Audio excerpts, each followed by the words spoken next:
So back in 1991, I had the privilege of going to the Holy Land, and we visited Cana. And I thought it would be a capital idea to bring some of the wine they were selling there in Cana home and see what it was like. I think I got the first wine. It was so inferior. Even my mother at the time tried some and went, "This is terrible." A number of years ago, Johnny Carson, remember he was the host of the Tonight Show, and he was interviewing this 8-year-old boy who was on the show because he had rescued 2 friends from a coal mine near his home in West Virginia. And as Johnny questioned the boy, it became very apparent that this boy was a Christian. And so Johnny said, "Well, do you attend Sunday school?" And the boy said, "Yes, I do, on a regular basis." And Johnny said, "So what are you learning in Sunday school?" And the boy said, "Well, last week, our lesson was about when Jesus went to a wedding and turned water into wine." And so the audience just roared. And Carson was trying to keep a straight face, and he said to the boy, "So what did you learn from that story?" Well, the boy squirmed a little bit. He hadn't expected that kind of question. And so he lifted up his face with this look of enlightenment and said, "Well, here's what I learned. If you're going to have a wedding, make sure you invite Jesus."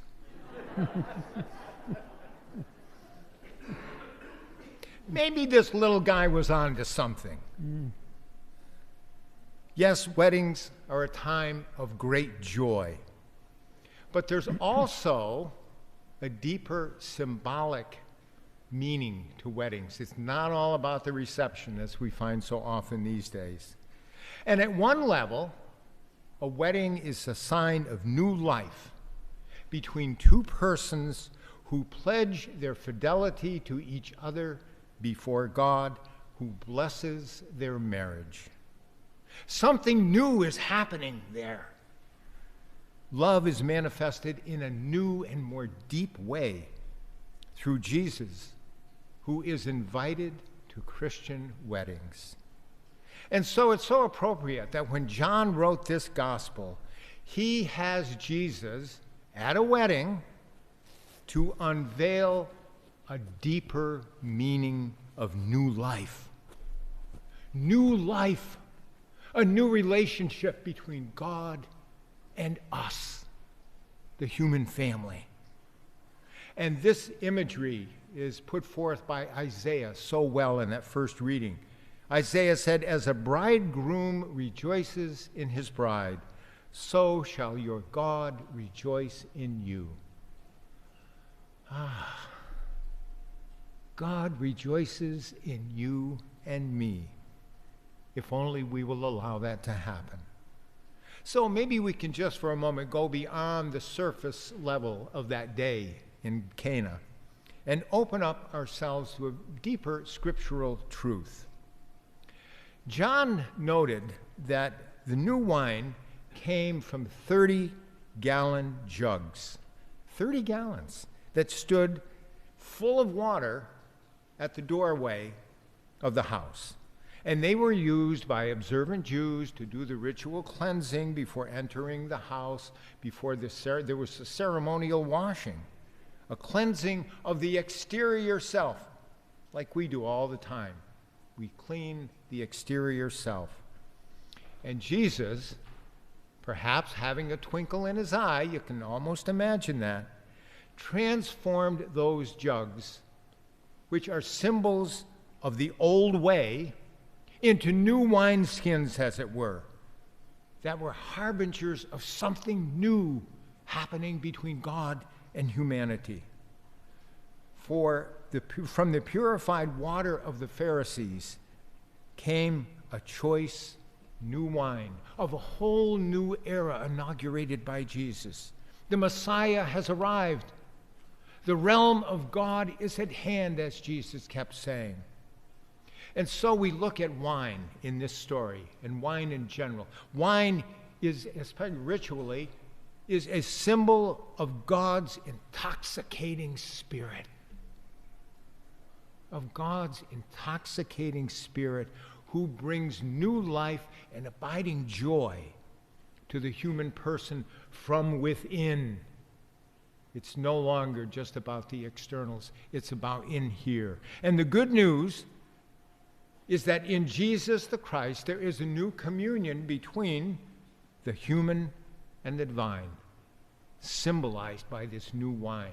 So we can see there's a much deeper story, a much deeper meaning going on here. But they have no wine. And I return to the words of the mother of Jesus. Notice that Mary is never called by name in this story. She's only referred to as the mother of Jesus. And she says to Jesus, they have no wine.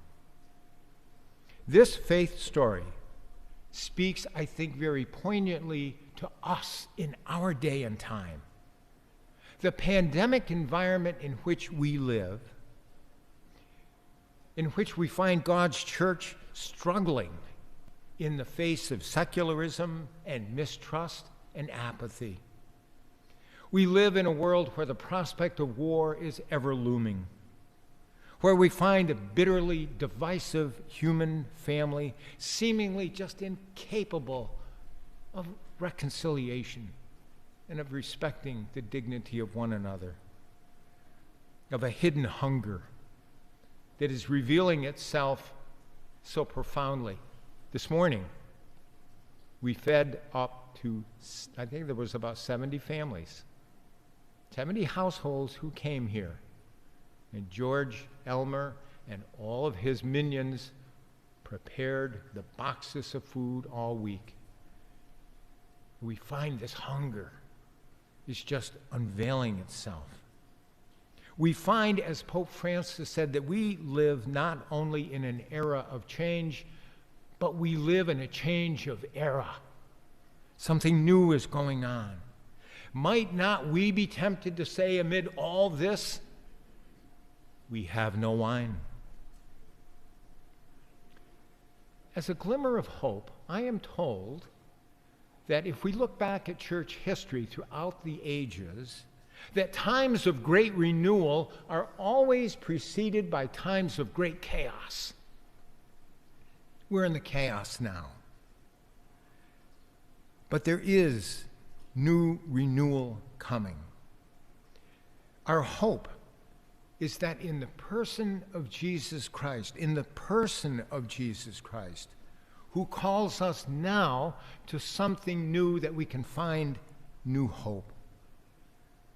Jesus invites us to drink of some new wine, gives us a new name, opens for us new opportunities. There's something new and vibrant going on here in our world, who launches us into new ministries. We need to find ways to bring the church to people instead of insisting that they come to church. We need to find ways of singing new songs of praise. And all this newness comes from God's Spirit, not from us. And we need to continually remind ourselves of that.